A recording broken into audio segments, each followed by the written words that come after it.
bring the weight more to the ball mounds of your toes. This will help to engage the top of this muscle, the gastrocnemius muscle, right to the back of the knee. When I'm leaning forward, it's much easier to engage that. Now, I bring the weight back to the center of gravity by pulling the kneecaps up. So I'm not locking back, right? I'm keeping the upper shins engaged, pushing the top of the tibia forward, and I'm pulling the kneecaps up. Special attention to the inner quads to make my legs straight without locking back in hyperextension. And again, I feel that right all the way up into my hips and my lower back. So you might notice that as well. Okay, so that's the basic idea, and that's what we're going to be focusing on in triangle pose. Have a couple of blocks near you.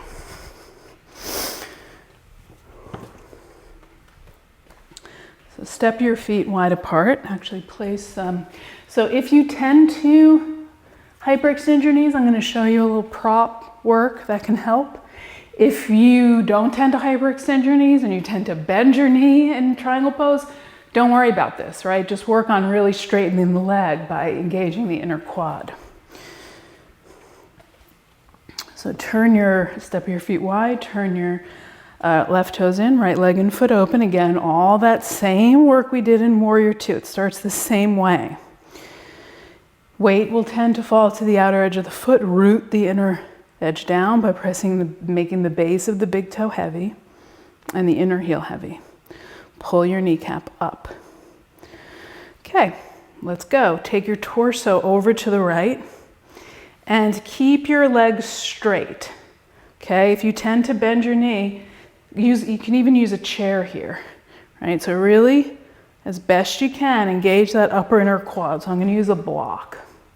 If you tend to hyperextend your knee, place a block like this to encourage that top of the shin to move forward.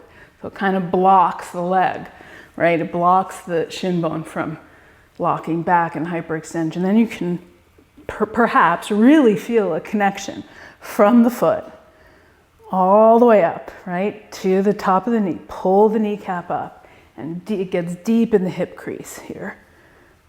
Okay, so this is triangle pose. You can keep your hand on your hip or straighten it for the full pose here.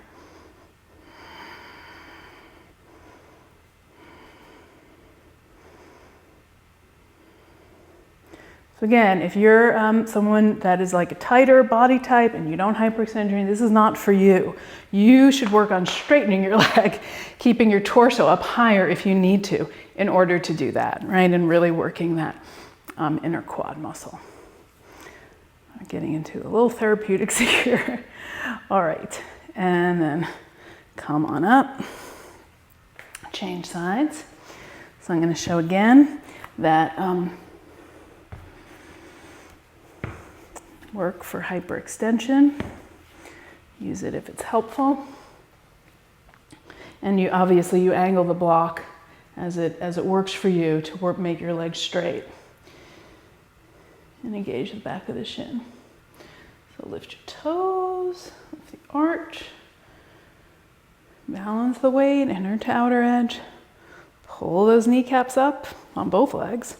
And then take your torso over to the left, hand down to a block or even to your chair. It's a good idea to even work with lifted toes for a little while to help really encourage this action in the upper inner shin. And then triangle pose. Don't worry so much about the upper body today. Really working. See if you can get your mind into that upper inner knee.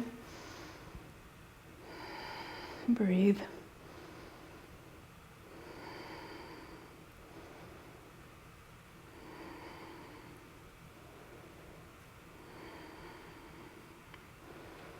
And come on up.